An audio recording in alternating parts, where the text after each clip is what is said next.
Oke, Assalamualaikum warahmatullahi wabarakatuh. Kita akan melanjutkan bagian yang kedua, yaitu pembahasan kasus terkait dengan alokasi biaya dan perhitungan harga pokok produk bersama. Seperti sebelumnya sudah saya jelaskan bahwa untuk menentukan harga pokok produk terkait dengan produk bersama, maka ada dua metode, yaitu metode pengukuran fisik dan metode pengukuran moneter. Di mana metode pengukuran moneter ada dua metode, yaitu metode harga jual pada titik split off, kemudian metode harga jual bersih yang diestimasi pada titik split off. Di mana kalau metode harga jual bersih yang diestimasi pada titik split off itu dilakukan jika ada proses lebih lanjut terhadap produk yang dihasilkan. Baik, kita akan membahas kasus yang ini adalah perusahaan yang menghasilkan produk utamanya ada tiga, yaitu ikan segar kualitas 1, ikan asap, ikan kaleng, dan ada produk sampingan adalah ikan kualitas rendah. Nah, perlu saya sampaikan bahwa di kasus ini semua bahan bakunya adalah ikan. Ada ikan segar kualitas 1, di mana ini adalah hasil proses produksi yang tidak dilanjutkan proses lebih lanjut, sedangkan ada ikan yang diproses lebih lanjutnya di ikan asap, kemudian nanti ada ikan yang diproses produksi menjadi ikan kaleng. Sedangkan produk sampingan di sini tidak dialokasikan biaya produksi karena tidak terkait dengan kegiatan produksi, karena kemarin sudah saya jelaskan bahwa produk sampingan ini adalah terjadi bukan merupakan sasaran utamanya. Oke, nah itu adalah jumlah produk yang dihasilkan untuk masing-masing jenis produk utamanya. Ikan segar kualitas 1, ikan asap, ikan kaleng masing-masing adalah 9.250 kg untuk ikan segar kualitas 1, ikan asap 5.550 kg, dan ikan kaleng 3.700 kg. Untuk menghasilkan produk tersebut maka dibutuhkan biaya bersama. Ada biaya bahan, biaya tenaga kerja, biaya overhead pabrik. Total seluruh biaya yang dikeluarkan adalah 360.750. Nah, biaya ini digunakan untuk menghasilkan seluruh produk ini. Ya, kecuali produk sampingan, karena produk sampingan bukan dari hasil proses produksi. Oke. Kemudian data berikutnya adalah estimasi harga jual per kilo pada titik split off masing-masing produk utama. Jadi ini adalah harga jual yang terjadi dari masing-masing produk. Untuk ikan segar kualitas 1 29.000 per kilo, ikan asap 25.000 per kilo, dan ikan kaleng 19.000 per kilo, sedangkan ikan kualitas rendah adalah 5.000 per kilo. Oke. Kemudian untuk mengolah ikan menjadi ikan asap, maka perusahaan menambahkan biaya produksi, di mana untuk ikan asap atau ikan yang diproses menjadi ikan asap, biaya tambahannya adalah 4.750 per kilo. Sedangkan untuk memproduksi ikan menjadi ikan kaleng dibutuhkan tambahan biaya 1.800 per kilo. Kemudian setelah melalui proses produksi, maka masing-masing dari ikan asap dan ikan kaleng tadi akan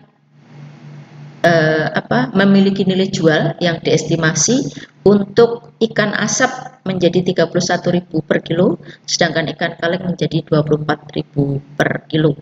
Jadi di sini adalah ada proses lebih lanjut dari dua produk utama, yaitu ikan yang diolah menjadi ikan asap dan ikan yang diolah menjadi ikan kaleng, di mana sebelum proses lebih lanjut harga masing-masing dengan setelah diproses lebih lanjut ternyata harga jualnya lebih tinggi setelah proses lebih lanjut, namun ada biaya yang harus ditambahkan di dalam proses lebih lanjut, ikan menjadi ikan asap dan ikan menjadi ikan kaleng. Oke. Berikutnya, dari data tersebut di atas diminta untuk menentukan alokasi biaya bersama per kilo atas produk utama dengan metode pengukuran unit fisik, metode harga jual pada titik split off, dan metode harga jual bersih yang diestimasi pada titik split off. Yang C ini karena tadi ada proses lebih lanjut dari dua produk ikan menjadi ikan asap dan ikan kaleng, maka di sini ada metode harga jual bersih yang diestimasi pada titik split off setelah proses lebih lanjut. Kemudian diminta untuk membuat perhitungan harga pokok per unitnya dari ketiga produk tersebut, kemudian membandingkan hasilnya. Setelah itu kemudian menentukan atau membandingkan margin labanya. Apakah dari ketiga produk tersebut mana yang lebih memberikan margin laba yang lebih tinggi, metode yang pengukuran fisik kah, atau harga jual pada titik split off kah, atau pada metode harga jual yang diestimasi pada titik split off. Oke, kita akan coba selesaikan kasusnya. Oke, kita yang pertama adalah menggunakan metode fisik, di mana metode fisik ini yang digunakan adalah jumlah produk yang dihasilkan. Ini adalah produk yang dihasilkan, yang digunakan hanya produk utama saja, sedangkan produk sampingan tidak. Oke, kita akan buat dalam bentuk tabel. Ini adalah produk utamanya, yaitu ikan segar kualitas 1, ikan asap, dan ikan kaleng. Masing-masing jumlah produksinya adalah sekian, sehingga total jumlah produksinya adalah 18.500 kg untuk seluruh produk utamanya. Nah, kemudian kita akan menentukan proporsi kuantitas produk yang dihasilkan karena kita menggunakan unit fisik, yaitu berapa jumlah produk yang dihasilkan. Oke, maka kita akan menentukan proporsi kuantitas ini untuk menentukan alokasi biaya yang tadi. Total biaya yang dikeluarkan adalah 360.750.000. Kita akan alokasikan ke ikan segar berapa, ikan asap berapa, dan ikan kaleng berapa. Oke. Kemudian kita menentukan proporsinya dengan cara adalah masing-masing jenis produk yang dihasilkan dibagi dengan total produk yang dihasilkan dikalikan 100%. Jadi saya ambil contoh di sini ada ikan segar, jumlah produk yang dihasilkan adalah 9.250, kemudian total dari seluruh produk yang dihasilkan 18.500 kilo dikalikan dengan 100%, maka untuk ikan segar proporsinya adalah 50%. Untuk yang lainnya dengan cara yang sama, ikan asap berarti ini adalah jumlah produk yang dihasilkan dikalikan dengan totalnya sehingga hasilnya ada 30%. Ikan kaleng juga demikian, 3.700 dibagi dengan totalnya maka 20%. Oke. Kemudian kita akan mengalokasikan berapa biaya yang tadi totalnya ada 360.750.000 yang dibebankan ke ikan segar, dan berapa yang dibebankan ikan asap, dan berapa yang dibebankan ke ikan kaleng. Maka perhitungannya adalah jumlah biaya tadi, yaitu 360.750.000 yang ada di data dikalikan dengan 50%, yaitu proporsi kuantitasnya. Maka ini adalah biaya yang dialokasikan kepada ikan segar kualitas 1. Untuk yang lainnya dengan cara yang sama, ini ada 30% dari 360.750.000. Kemudian ini adalah 20% dari biaya bersama tadi. Sehingga ini adalah proporsi atau alokasi biaya yang dibebankan ke masing-masing produk. Nah, setelah kita mengetahui berapa biaya yang ditanggung oleh masing-masing jenis produk, maka kita menentukan biaya bersama per kilogram atau harga pokok per unit, sebenarnya HPP per unitnya atau HPP per kilonya. Jadi untuk ikan segar kualitas 1, maka harga pokok per unit per kilonya atau per, ini satuannya kilo, berarti per kilonya ada 19.500, yaitu biaya bersama yang dibebankan ke ikan segar dibagi dengan jumlah unit yang dihasilkan. Hasilnya adalah ini. Begitu juga dengan ikan asap, ini adalah biaya yang dibebankan kepada seluruh produk yang dihasilkan ikan asap dibagi dengan total produknya. Jadi ini adalah HPP per kilo dari masing-masing jenis produk utama. Itu adalah menggunakan pengukuran unit fisik. Berikutnya adalah metode yang kedua adalah alokasi bersama berdasarkan metode harga jual pada titik split off. Tadi kita lihat bahwa di sini ada harga jual untuk masing-masing produk, ini adalah harga jual per kilonya, yaitu pada titik split off masing-masing adalah ini. Nah, yang kita gunakan satuan moneter berarti adalah nilai penjualan. Oke, ini sama jenis produknya, kemudian ini adalah jumlah produk yang dihasilkan. Ini adalah harga jual pada titik split off, artinya adalah harga jual jika tidak dilakukan proses lebih lanjut dari masing-masing ikan yang sudah dikelompokkan ke dalam 3 kategori tadi. Oke. Kemudian ini adalah nilai penjualan. Nilai penjualan adalah merupakan jumlah kuantitas produk yang dihasilkan dikalikan dengan harga jualnya. Oke. Ini juga sama, tinggal dikalikan, hasilnya adalah ini. Sehingga nilai penjualan dari seluruh produk yang dihasilkan dari produk utama adalah 477.300.000. Ini adalah seluruh produk yang dihasilkan, nilai penjualannya adalah sekian. Kemudian kita menggunakan prosentase dari nilai penjualannya. Nah, sehingga di sini sama seperti yang satuan fisik tadi, kalau tadi adalah jumlah produk yang dihasilkan, ini adalah nilai penjualannya. Sehingga untuk menentukannya adalah nilai penjualan dari masing-masing jenis produk dibagi dengan total penjualannya dikalikan dengan 100%. Ya. Jadi ini adalah saya menggunakan ikan asap nih contohnya, yaitu 200 ikan segar 268.250.000 dibagi dengan totalnya adalah 477.300.000, maka hasilnya adalah ini. Kemudian untuk ikan asap caranya sama, yaitu 138.750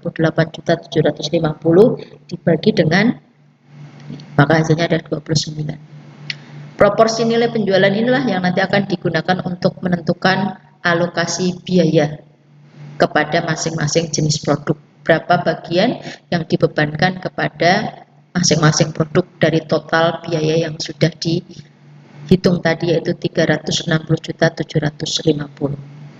Sehingga untuk menentukan alokasi biaya bersamanya adalah, ini adalah prosentase jumlah nilai penjualan untuk ikan segar kualitas 1 dikalikan dengan total biayanya tadi, ya. 360.750 dikalikan dengan 56%, ini adalah biaya bersama yang dibebankan kepada ikan segar kualitas 1. Jadi ikan segar kualitas 1 mendapatkan alokasi biaya sebesar sekian.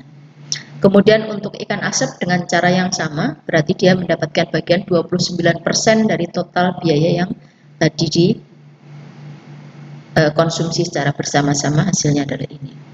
Ikan kaleng mendapatkan bagian 15%-nya, sehingga total biaya tadi dipecah atau dialokasikan ke masing-masing produk utama dan seperti ini. Kemudian biaya bersama atau harga pokok produk bersama untuk masing-masing produk dengan cara yang sama, yaitu kalau ini adalah biaya yang dibebankan dibagi dengan unit yang dihasilkan, maka akan menghasilkan nilainya dengan sekian untuk ikan segar. Sedangkan ikan asap ini adalah total biaya yang dibebankan kepada ikan asap dibagi dengan jumlah produk yang dihasilkan, sehingga ketemulah angkanya ini. Begitu juga untuk ikan kaleng. Oke, itu adalah merupakan alokasi biaya bersama berdasarkan metode harga jual pada titik split off. Berikutnya adalah alokasi biaya berdasarkan metode harga jual bersih yang diestimasi pada titik split off, ya. Tadi di materi sebelumnya saya sampaikan bahwa metode ini bisa dilakukan atau bisa digunakan jika ada proses lebih lanjut dari produk tadi. Sehingga ketika proses lebih lanjut ada estimasi biaya yang ditambahkan, kemudian ada estimasi harga jual setelah proses lebih lanjut. Oke. Kita buat tabel yang sama, hanya ada beberapa tambahan tabel. Ini adalah jenis produk, ini adalah jumlah produk, kuantitasnya. Kemudian adalah harga jual pada titik split off berdasarkan estimasi setelah proses lebih lanjut. Kebetulan di sini ikan segar tidak ada proses lebih lanjut, maka menggunakan harga yang sama, yaitu 29.000 per kilo. Sedangkan ikan asap setelah proses lebih lanjut, ini adalah harga jual yang baru setelah proses lebih lanjut, Ikan kaleng juga setelah proses lebih lanjut menjadi ikan kaleng maka mempunyai harga jual per kilonya adalah 24.000. Kemudian nilai penjualan dengan cara yang sama yaitu harga jual dikalikan dengan kuantitas produknya. Oke, saya menggunakan ikan asap karena kebetulan ikan segarnya tidak ada perubahan harga. Ini saya menggunakan ikan asapnya yaitu harga jual yang baru dikalikan dengan jumlah produk yang dihasilkan. Begitu juga dengan ikan kaleng. Ini ada totalnya. Kemudian karena ada proses lebih lanjut, tadi dikatakan ada biaya tambahannya. Biaya tambahannya adalah untuk proses menjadi ikan asap adalah 4.750 per kilonya. Sedangkan untuk ikan kaleng tambahan biayanya adalah 1.800 per kilo.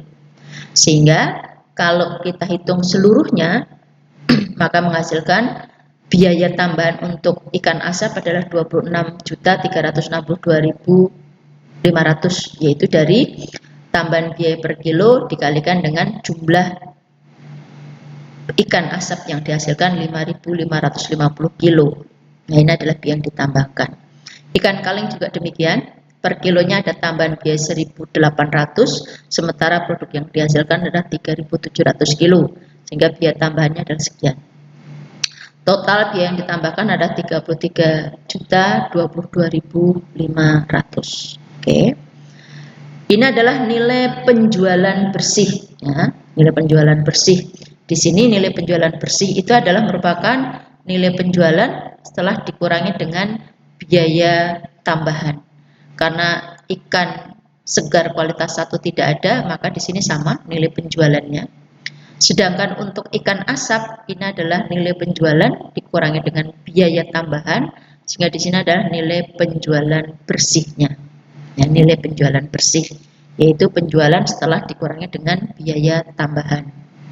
Begitu juga dengan ikan kaleng. Ini adalah nilai penjualannya, karena ada biaya tambahan maka hasil penjualannya dikurangi dengan biaya tambahan maka hasilnya adalah sekian.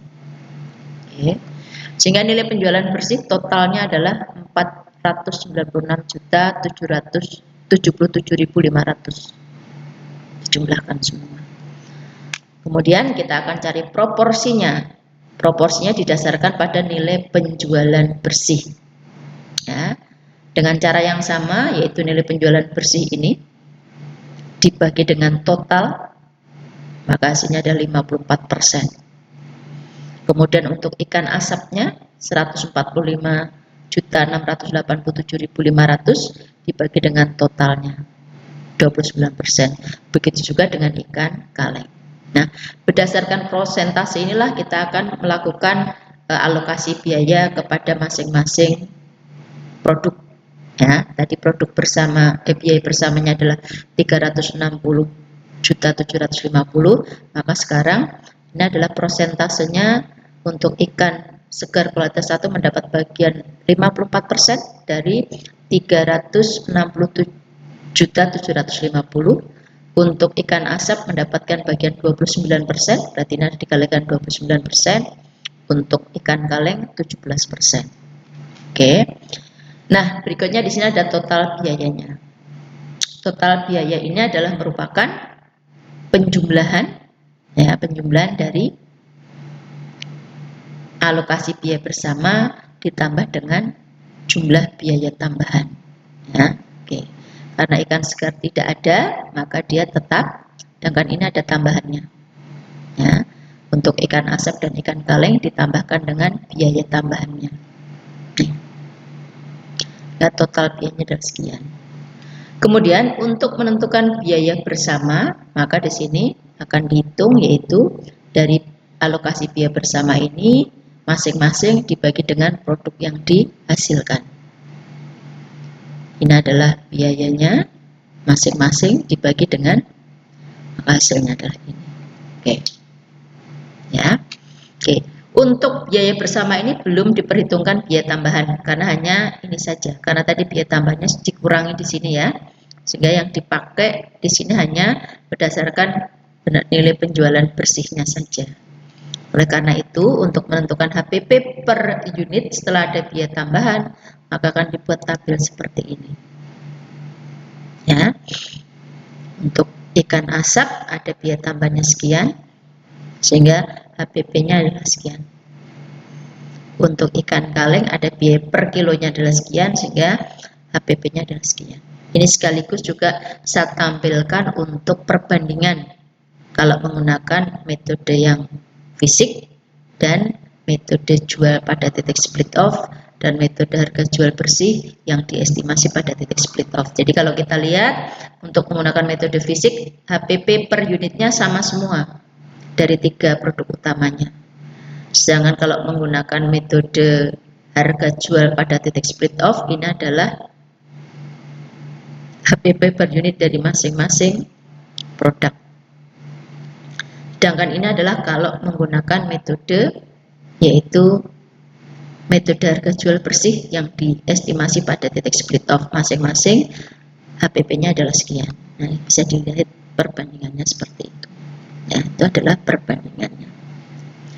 Oke, baik, itu yang bisa saya sampaikan terkait dengan metode alokasi biaya bersama dan perhitungan harga pokok produk apabila perusahaan memproduksi produk secara bersama-sama, yaitu menggunakan bahan baku, biaya tenaga kerja, dan biaya overhead pabrik secara bersama-sama.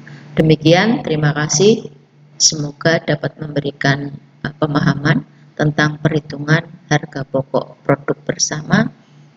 Assalamualaikum warahmatullahi wabarakatuh.